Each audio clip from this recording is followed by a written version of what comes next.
We're live. We're live. We're on Oh Twitch. boy, I we're on believe. Twitch. You believe? I believe we're on Twitch. I believe we're live here. Very We are cool. live. So Okay. take it away, Andrew. With full certainty. All right. What are we doing here today? Is we are going to have a conversation about why we're even here. This is a little bit of self-indulgence, but hopefully people can get something out of it. But we are sitting here in the year of our Lord 2020, playing a game called The Lord of the Rings: The Battle for Middle-earth 2. Expansion pack, The Rise of the Witch King, game replays.org, unofficial patch 2.02, version 8.03. And why are we doing that? This game came out in November of 2006, and yet we're still playing it, despite all that. And go ahead. We are, as individuals, consist as the Black Knight of Ea, the Brown Bear 55, and the Sea Knight of Ea. Yeah. Yep. And that's, why are we here? Yeah. So we're here talking about a game that we've been playing for a long time, that we've been playing very seriously, at least for the last 6 months. But we played it as children. But functionally, the game, the aforementioned Battle for Middle-earth 2, etc., is terrible. It's dog shit. It doesn't work. It just doesn't work. Just doesn't work. It's laggy. There's terrible, outdated. It was outdated and shit when it was brand new netcode. That doesn't work. There's locomotion. There's all kinds of input commands. There's graphical errors. There's latency, frame rate hitching issues that even a decade and a half of hardware advancement has not helped us to compensate for. Is there anything else about the awful, awful game that we play that you guys would like to point out? That we still like playing it. Okay. We do. This game, when it was released, it had a patch from EA, patch 2.01, which was one of the most imbalanced patches that must have ever been in history, and it was never changed from that patch. It was completely broken. The fundamental mechanics of the game just didn't work. And of course, over the past 12 or so years, maybe 10 or so years, there has been a community patch developed, or been attempted to be developed, currently in development and constant development, by the staff at GameReplays.org and a community team who are putting all of this effort, all of their effort, their free time, they're not getting paid for it, into making this 12-year-old game better than it was, while still working within the limitations of this Lord of the Rings movie tie-in game, which is incredible to me. And they've done a bang-up job of it. Now, anybody who listens, when we say that the game is shit, we're not saying that the people that, like us, that are here out of a passion and a love of the game, that have put tons of countless hours into making it better, we're not saying that they failed. They haven't. They've succeeded wonderfully, because we're even here right now. But what we're saying is that the game as it was given to us, that we are working around, is so fundamentally flawed at its core levels that it should cause you to pause and be a little bit baffled that anyone's even playing it. So that segues, I think, into the question, which is, why the hell are we playing this game? Yeah. Sea-Knight, what do you think? So there's, because I can say what it is for me, and I can't really say it for you guys, but for me, it's a couple of things, because I first started playing this game 12 years ago, whatever, met you guys and all these shenanigans like that. But ultimately, you can still play other games with the same people depending on what they like.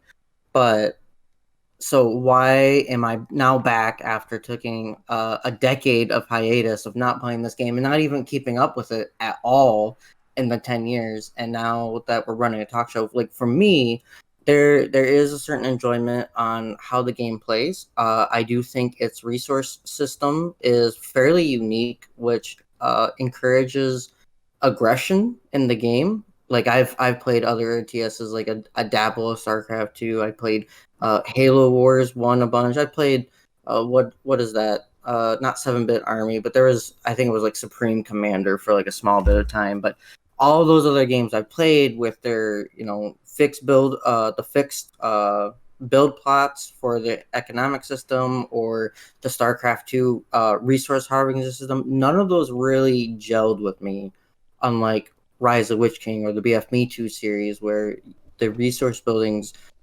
encourages you to expand outwards towards the enemy, which also encourages harassment, which basically reinforces interaction between the two players. So it doesn't particularly encourage camping or turtling as their main strategy. It definitely encourages harassing when it allows players are encouraged to get more value by moving towards the enemy. Yeah. I mean, just the system, the resource system, even with like res modifier with diminishing returns, fundamentally, if you want to play the game, if you want to earn the resources in order to buy the things and to win the game and to do the stuff, you have to build these very vulnerable structures. And as many of them as you can build, the more money you get, therefore, the better you're doing. Mm-hmm. But the more you build, the closer you get to your opponent. And this is just sort of this core gameplay loop to me, I think more so than anything, is what always made this the standard at which I measured all other RTS. You know, similar to SeaKnight, I've played quite a few in my time, including like Age of Empires and Empire Earth, and any kind of like resource system, like even in Command and Conquer, where you have resource nodes that you can go and you can fight over. But generally, it's like if you only have set places where you can gather resources, that is going to sort of like make the gameplay pattern between the two of you, it narrows it a little bit versus this, where it's just like there could be resources anywhere, the whole map, go out and build it. What do you think, Dan?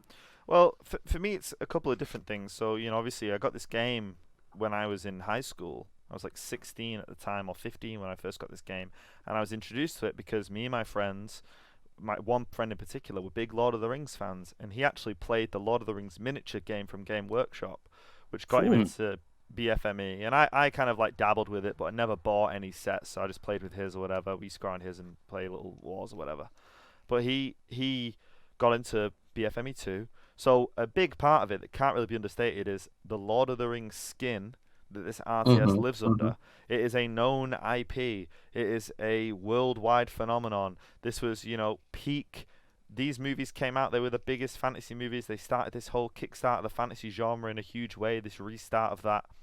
And having, you know, turning it on and being able to go, oh yeah, Aragorn is so cool, I want to play as Aragorn. Well, you can play as Aragorn and all these other heroes, and you can get Gandalf and you can get Sauron and you can get Galadriel, and look at all this cool, you can get eagles, look at all this cool stuff you can do, was a big part of it.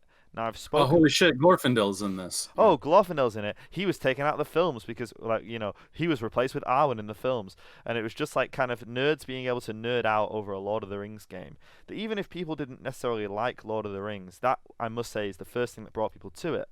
But the older I got, and the more games that I played, and the more of a mature understanding of game design and kind of gameplay loops, and actually why do I keep playing these games? You know, why do I come back to this game? Why did I spend so much time on it? It's very similar. You know, the resource system is unique. You have to build vulnerable structures out of your base to get money. You have to build them for map control, for vision control, to see what your enemy's doing. You have to be like near them and try and expand outwards this map. And it encourages a very spammy, very harassment-based game, rather than a lot of other RTS which maybe, you know, allow that but don't necessarily promote it. And, you know, that gameplay loop is almost so unique. And don't forget, this game was released at the heyday of RTS.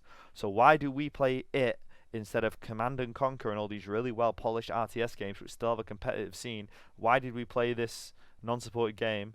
Partly Lord of the Rings, but partly because even though we didn't know it at the time, the actual gameplay type is a lot more harassment and spammy than a lot of these other RTSs, and a lot more fast-paced and fun in a way. Oh, if yeah. that makes sense. That was it for me anyway. But the Lord of the Rings thing, I did say to some people, would you play this game if it wasn't Lord of the Rings skinned? And they all said no, to be honest. I don't think I would. It's like, yeah, because we love Lord of the Rings, really, because we're all nerds at heart. Yeah, we are nerds at heart. And the Lord of the Rings thing does sell it. But I think that if I'm answering for 14, 15-year-old me who played this originally back in 2007, would you play this game if it wasn't Lord of the Rings skinned? Well, the answer is then no.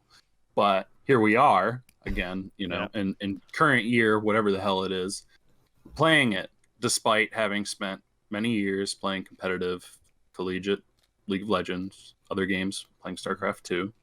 I remember the joy that I felt the first time that I played League of Legends, which was a fundamentally broken game when it also in beta compared to other, like AAA, like properly released games. It also just had like massive game breaking bugs. But I remember going from Witch King to League of Legends in 2010 or 11 or whenever it was in beta and being like, wow, I can't believe that that the game just works, that I'm not experiencing lag, that everything I want to do, all of my commands are read, and it's like, oh, this is great. And that kept me away from this RTS game for a decade. But here we are again to loop back into it. Yeah, we're all back. And a big part of it, as we can all agree on, is that the fundamental gameplay loop as promoted by the resource system it seems to be 1 in a million. I mean, I think that Dawn of War had a similar sort of like Capture the Outpost, like Company of Heroes.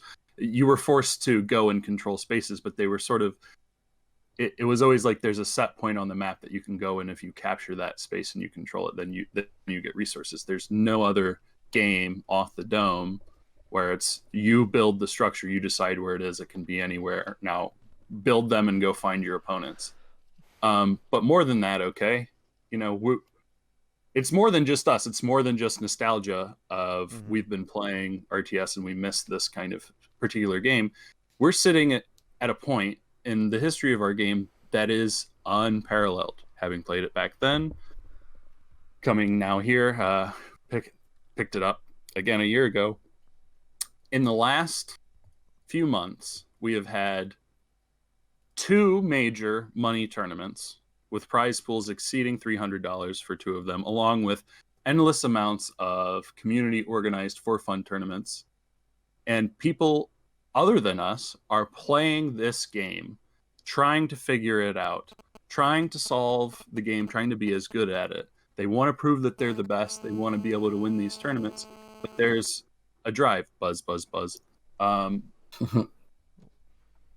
So yes, the resource system is really good, but at the end of the day, we do more than just harass each other. Back when we were kids and people weren't as good at the game as they are now, we tended to see gameplay where people did just spam and harass each other, and eventually one person was like, you did it better than me, and the game was over. Now, even with this system, people play a little bit more intelligently, I would say. The game has been as we've all matured over the past 12 years, the players have matured, like the understanding of the game has matured with that, and the game has almost been, I'm not going to say it has been solved, but they're getting to that point where people are actively trying to solve this game, find out optimal strategy, optimal play styles. Obviously there's a huge, and this is another thing, there is a huge variance in gameplay per game, partly because you're playing when you are not the host of the game, when you're not hosting the room, with essentially 700 to 750 ms ping, which is insane in any competitive game that people still play. That is huge. That's ridiculous. No game would ever allow that, but we still deal with it and we still play it. But we have now got this huge group of very competitive players, especially in the 1v1, which is seen as, by some people as, purist game mode. They are almost trying to solve the game, get as good as they can, play their factions to the best of their ability, and be very competitive. We are having huge money tournaments in this dead game, which no one, with 500 people maybe max players, active players in the community, we would guess. Yeah. And that's crazy. 12 years later, that's huge. So what is it, SeaKnightofEa, Joey? What is it about this game specifically that feels so competitively rewarding, despite all of the handicaps that are built into what is functionally a broken game? Coming from someone, if I might give an intro to you, and yes, this is me praising my friend, but I'll do it. You should praise your friends, everybody. PSA. SeaKnightofEa is one of the most power gamers I have ever met in my life. He's good at everything he's ever done for longer than 5 minutes, and sometimes you can pick up anything. Pick up a console game that has a multiplayer feature. Pick up a PC game. Give this man an hour with it, and he will kick your ass. Usually, we together. We went to college together, and we spent a lot of time playing a game, League of Legends. So, to the point where in college, we were on a collegiate team where there were scholarships on the line, and we put years into playing competitively, and we followed a very vibrant, very high production level, lots of money into it, esports scene in that game, League of Legends, that's still goes on, and there's a model for much more successful current era games like Counter-Strike, Dota, League of Legends, etc., Overwatch, what have you, where there is sort of an end game for being a true prodigy in the game, which is you can play this professionally and be competitive. And we engaged with that, and and not to completely derail, Joey did quite well. So what is it about etc. What is it about Witch King that gives you the drive to pursue it competitively when you could just be playing League of Legends instead? Ooh, there's okay, so there's definitely a couple of things, and the biggest thing in realization, like playing League of Legends for so long, like it is a mobile online battle arena, or I don't think the M is mobile, but the essential thing is that it is a strategy-based game, but you're working as a group of 5 trying to beat another group of 5. There's a lot of subtlety to the game, a lot of subtlety, probably a lot more subtlety than Witch King. But that's not necessarily a good thing, because in some ways it's harder to grow in League of Legends by yourself because some things are not as obvious. But one of the biggest things for me is why I transitioned from League of Legends to Rise of the Witch King. Well, 2 things majorly.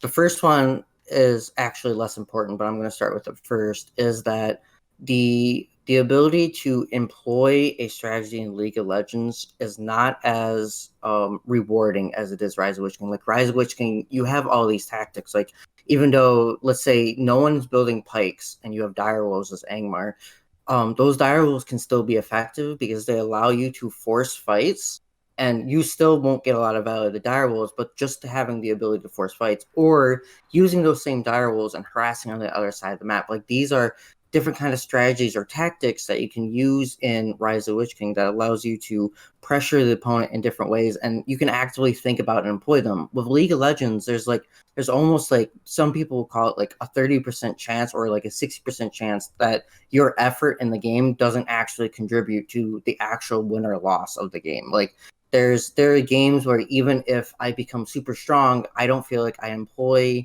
the role. Like if I play a Juggernaut being a champion that's supposed to take a lot of damage, deal a lot of damage, but has no crowd control.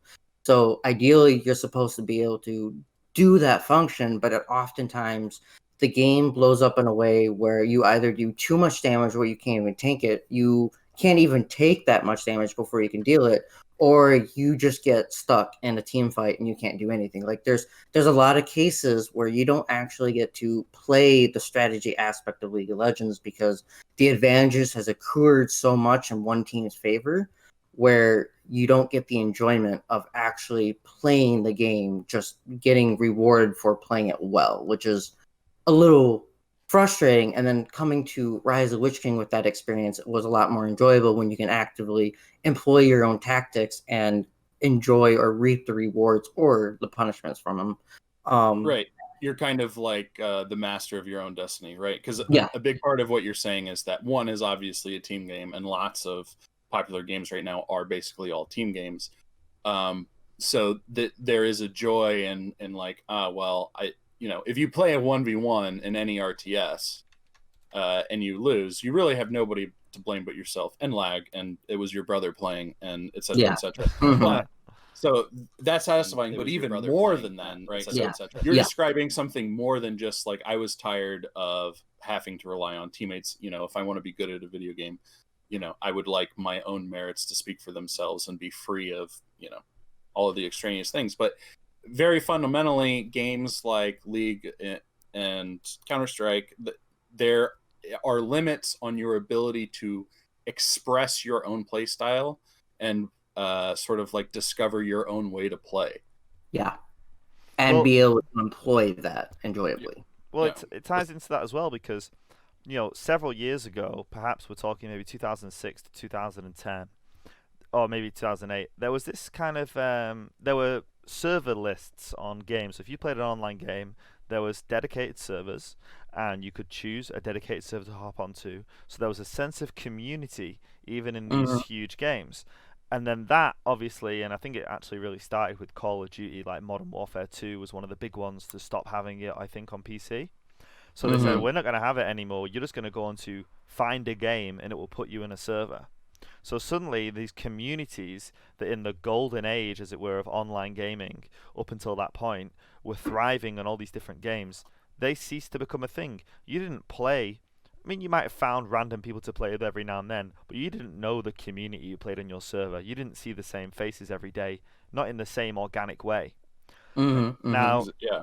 obviously, Rise of the Witch King is almost gone back on that and even further because we now use this third-party program called Game Ranger to play the games. But still, when I log on to Game Ranger and I search 2.02 and I look at the games, I see the same names every single day playing it. And then when I go onto our Discord server, I see the same names every single day talking. And it has this sense of community, which a lot of games like Counter-Strike and League of Legends and Dota 2 and all these very popular games, because I played Counter-Strike for years, they just don't have in the same way. I would play Counter-Strike like pub games and be put with random people all the time, and I might find a team every now and then to go with for a little bit, but eventually you would just be screwed. You would just be playing with random people. There was no sense of community, and we're almost so small that sense of community becomes very important. And I think this kind of almost is my thing about it. Like, why do we keep playing? Well, we have this familiarity with all of these members of this community. We see the same guys in the tournaments. We see how well they do. We want to see them do better next time. We have memes and banter with the same people. And there's a real idea of friendship in this community that's so small that I really enjoy, that you don't often get in other games because they're either too big or they just don't support it because it's too expensive to. Oh yeah, that's a huge thing for sort of that sort of keeps us in the loop of I want to play Witch King, because it's very easy to say, okay, so why did we start playing Witch King again after those long decades? I mean, the honest to God truth is like, hey, remember that game we played as a kids? Wouldn't it be some nostalgic fun to pick that up and give it a go? Basically assuming that you're going to drop it immediately after you sort of like, oh yeah, I remember this was fun. You have your fill of it and then you move on. And yet more than that, we are now engaging with community and we keep playing the game and we keep coming back. And a big part of that for sure is that sense of community that you have described. And it's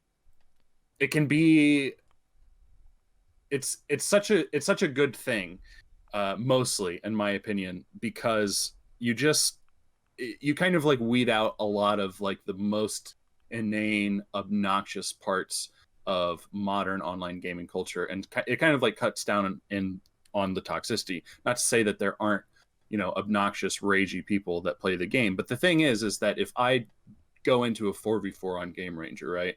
And I'll go into a lobby and like 3 of the people that I plan on playing with that are in my clan or whatever that I'm hanging out with, I know them, and other people will come in and I might have seen their names a couple times before, but I don't know these people. But there's a certain expectation of like, I will run into this person again. Like, this is not just some faceless dweeb. This is another person who, despite the absurd world that we live in and all of the other games that they could be playing, this is another person that on some fundamental level I know that I can be friends with because we're playing this insane game. Like, it's it's almost like a personality trait to literally be here in 2020, and that sort of like humanizes these random names in your Game Ranger more so than you will experience in any other modern games.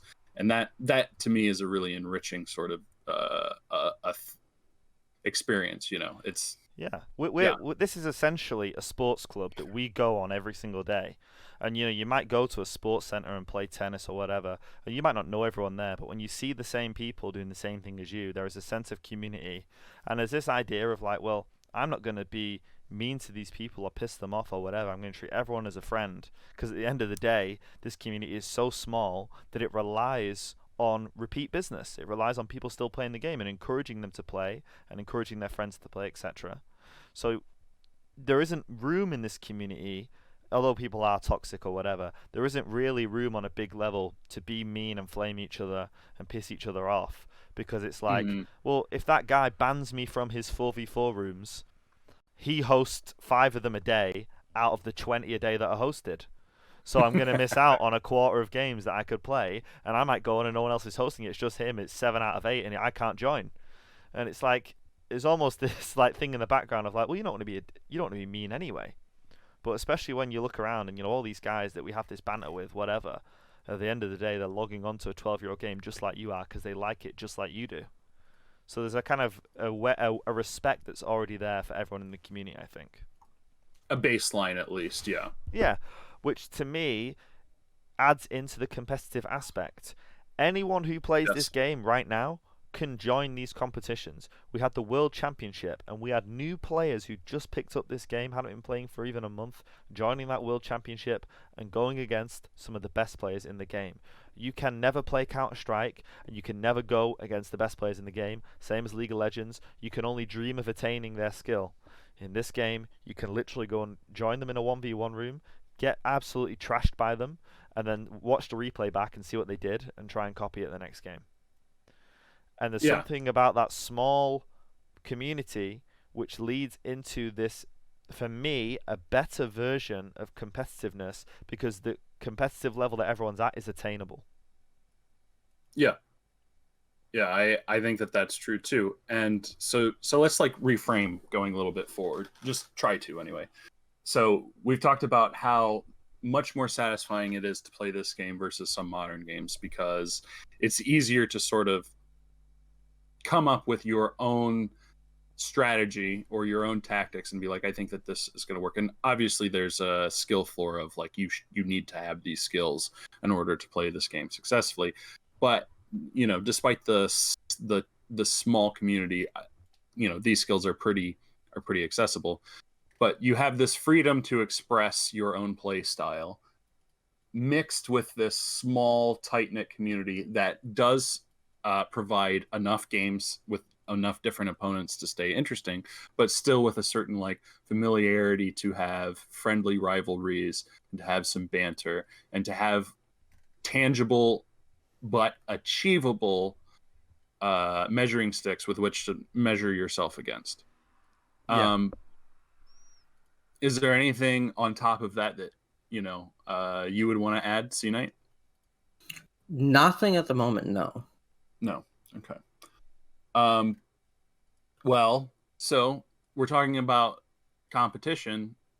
Another thing about that tight-knittedness of the community is that in a crazy world, or just in general, anytime anybody decides that they want to be good at something, I think that there is so much merit in that, right? Like self-improvement in any aspect of life. But we are drawn to video games because they have they give us that sort of dopamine release immediately. It's very easy to say, oh yeah, I won the game. That's very satisfying. But despite how small of a community we have, like the people who are genuinely good at this game, who lad are they ever good? But that gives you something to sort of like strive to be if you were just like picking up this game, or if you were good back in the day. Yeah. Not only are they incredibly good, not only are players who are going to win this world championship, guys like Mr. Smark and Imperialist and Irby or whoever, not only are they like insanely good at this game, you can reach out and message them and join a game with them and play them in a 1v1 or a 4v4, watch their replays. All their replays are available online. They are so attainable in terms of not only skill level, Like, it feels like they are anyway. Whether they are or not is a different thing. But you know, it feels like you can become to their level if you just try hard enough, like they did. You know, Mm-hmm. Mhm. it doesn't feel, because this game is so old and so janky. You know, if they're playing on 750 ping essentially with 2 second off host delay and still doing so well, you think, well, if I play with host advantage, I can do that well at least. Not only is it that to be able to play at their level is potentially attainable, they as individuals are people that you can hop on and talk to and have banter with and get to know in like an intimate community way, which you just don't get in other games. You will never join a League of Legends lobby or whatever with a pro player because they won't be at your level. Whereas you can Right. literally go onto Game Ranger right now and, you know, type in 1v1 good players, and you will have one of the top 20 players in the community potentially join your lobby and beat the shit out of you. Yeah, which is a treasure to be cherished. Absolutely. You know, and another thing that is really satisfying about being in this community, despite all of its flaws, is that on top of this small community of where, you know, we all kind of get to know each other, uh, name another game that you can try with great gusto to improve in, to have a thriving, you know, competitive scene, relative to the player base, obviously. But I don't think that it's an overstatement to say that we have a thriving competitive scene in Witch King right now. Imagine throwing yourself into getting better, improving, seeing, you know, real tangible change and improvement, and how satisfying that is. And add on top of that the ability to hop on Discord, to ask the developers, why does this exist, and to have the ability to have some input, some tangible input that you know, on a level you would never have in a bigger game or in a bigger community, the ability to have input on the direction that the game is patched or developed. I mean, that's, you know, Yeah. whether you succeed in convincing people or not, you know, you can talk to the developers, you can flame them, you can, you know, you can do whatever you want, but they're there.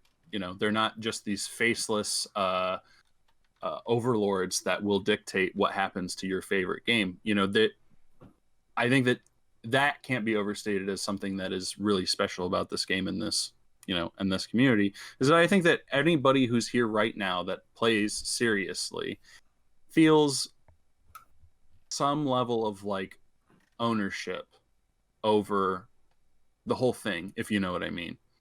Yeah, Mm-hmm. absolutely. Yeah. I think that's partly, like you were saying, or partly like we were saying, to do with the small community, that you feel ownership of the game anyway because it's so close to you, because there's so many few Mm-hmm. people who play it. But it is right, you know, you jump onto the 2.02 Discord right now, you can jump into balanced discussion, patch development, and bug reporting, the three dev channels, and you can literally read thousands of messages from people asking questions. Why is this unit stronger than this unit? Can we change it? Should we do this? Should we do that? And these, okay, and it isn't the fastest change in the world in this development, and that's something we'll be talking about in like another episode of this chat that we're going to do. But it Mm-hmm. isn't the fastest development in the world. These changes aren't being implemented incredibly quickly or, you know, willy-nilly. They're kind of thought about and they're approached in a certain way. But at the end of the day, you can look back and see specific things that members of the community have put forward that have then been implemented into the game. And if you can go and play this game and you can say, well, I think, you know, this unit's health is too high. I think if it was, you know, knocked down by 20%, that'd be a lot better. And they can go, well, maybe you're right. That could be implemented. Mm-hmm. Yeah. Even though you aren't a developer, you've got immediate access to the developers of the game.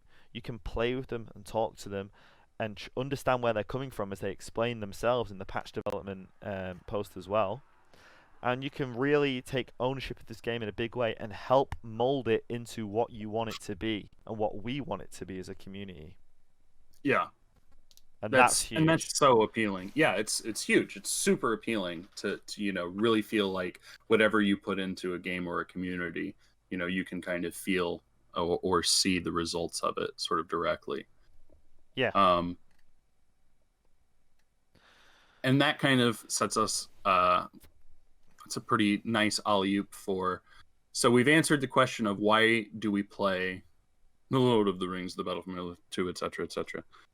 Because it's a great game, despite it not working, and we continue to play because the community feels like home. Yeah. For better or worse, and it's really, really satisfying to try and get better at the game. But why are we here talking, the three of us right now, other than just to hear ourselves talk, which I do like to do. I'll be honest.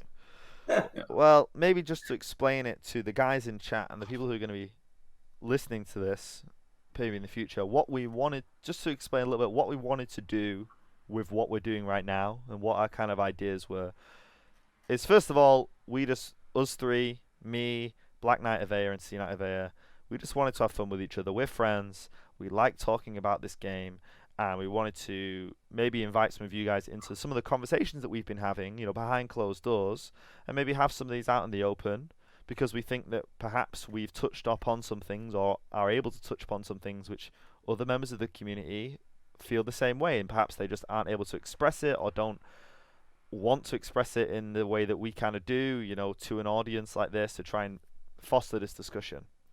So number one, we want to have fun with each other. We want to be talking about the dynamics of this game, of the core gameplay, of why are we here? Why do we play this game? What are we doing? That was the first question we tried to ask today. Why are we here? Why are we still here? And now we're on to the point of where do we go from here? We wanted to talk about why we play this game, what is appealing to us, and in the future episodes of this kind of boys chat format, this kind of laid back talk show style thing, we want to be talking about the role of casters in the community. What's the value of their analysis and the color commentary, and how do we apply casting into tournaments? How do we keep it fun, and how do we use that to maybe get more people involved in the game? Yeah, I would say that the general mission statement, sorry to cut you off, C-Knight, would be that, we've described us being here mostly because of the tight-knittedness of the community that we find ourselves in. But it is very easy in small communities for things to, get a little excitable. It's kind of like a small town vibe. And all of the goods and negatives that come with that. And we've only talked about the good things because we're here and we want to explain, why we're putting in this effort. But I think that as a community, we should endeavor to deserve this sort of little special corner that we have on the internet and to do everything that we can to make it better. And part of that is learning how to have more constructive conversations about the game that we love.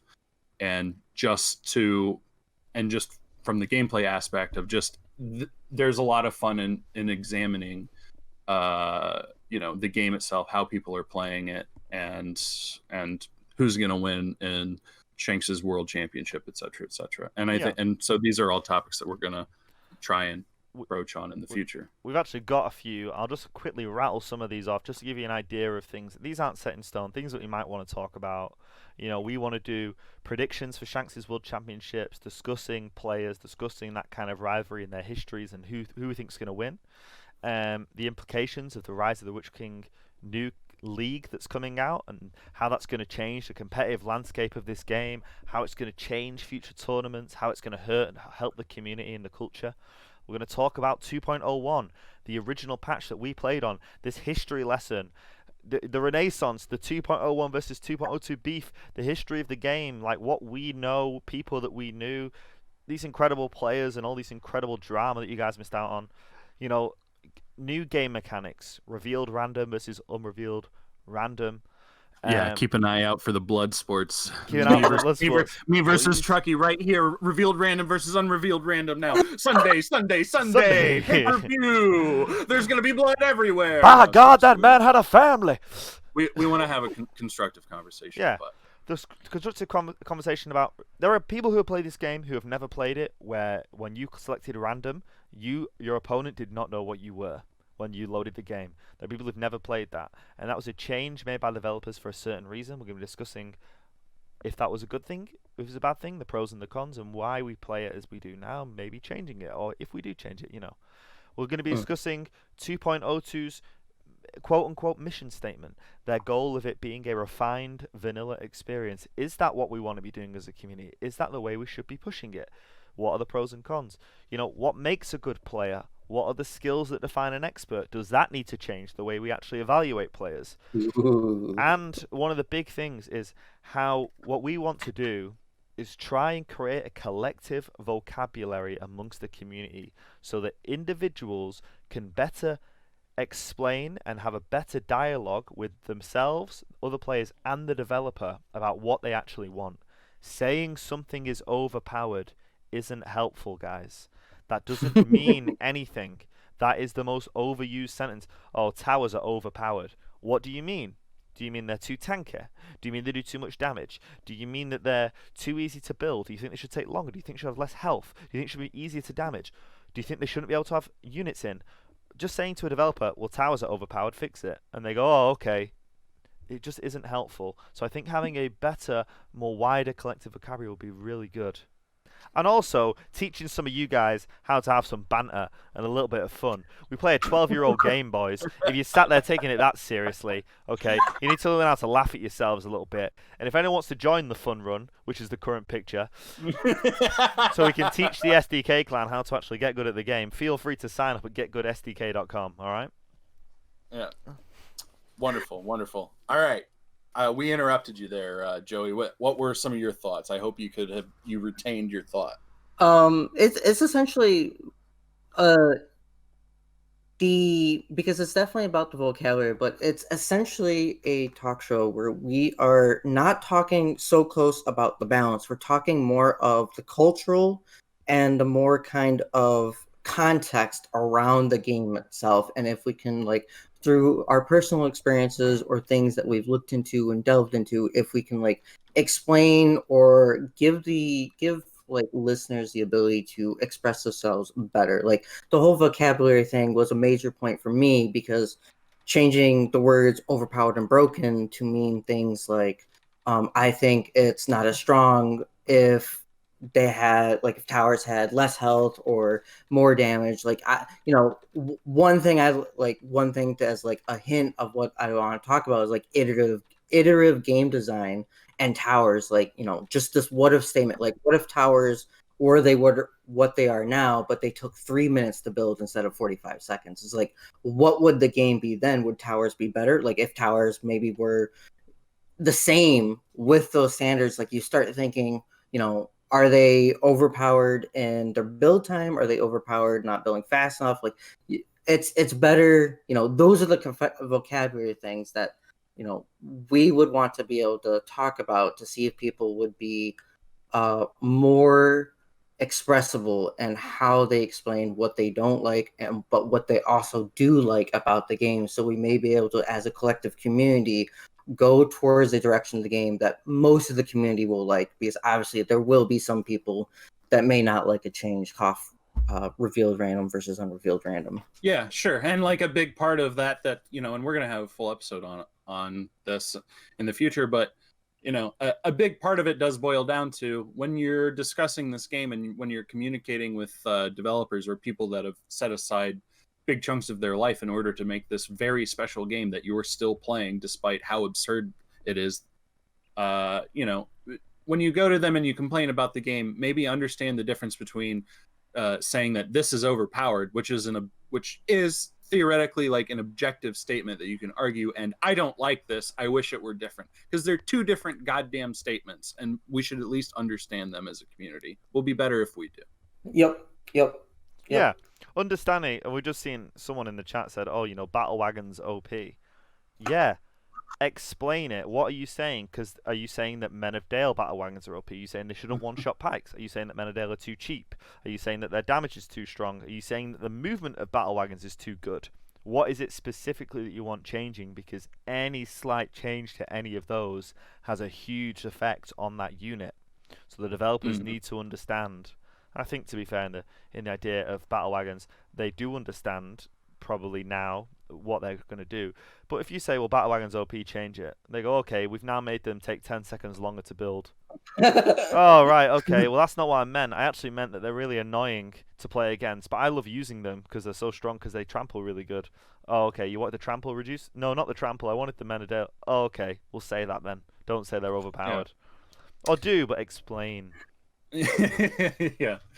And well, I think that we're at a pretty good place to stop here. We have Yeah. a little bit of a mission statement going forward, but to summarize, you know, like the game fundamentally as delivered to us by Electronic Arts had some incredible gameplay design decisions that really resonated with us even through the decades that brought us back to it. And when we came back, we found this, you know, wonderful little community that felt like home. And that's why we're here. And so now, looking forward, let's try and make it better. And also, if you guys have any questions, please send them to the Palantir. Oh, sorry. The Palantir has been closed for the last 6 months. Please Yeah. Yeah. Sorry. Send them to Solus's Palantir. Oh, no, wait. Send them to getgoodsdk.com. Ooh, there you go. No. Seriously though, if you do want to tell us we're idiots, go ahead and go on the GameReplays.org forum, Knights of EA, and be like, "Hey, you're idiots." If you got anything that you want us to talk about, any thoughts that you have about, like, well, actually, you know, I want people to discuss this. I think that, you know, this is what I want to see. This game mechanic annoys me or whatever. Let us know and we can talk about it. This is going to be like a once a week thing. We're going to cut these. We're going to put them on YouTube. And it's just going to be primarily fun for us three. But we hope that you guys will get something out of it as we try and have a little bit more of an in-depth conversation about this game that we all play. That's what we want to do. We want to have an in-depth conversation about the game we spend all this time on. Let's understand it more as a community. I think that's important. Wonderful. Thanks for coming, guys, this week to the voice chat. We'll see you next week. Yeah. See you. See you guys.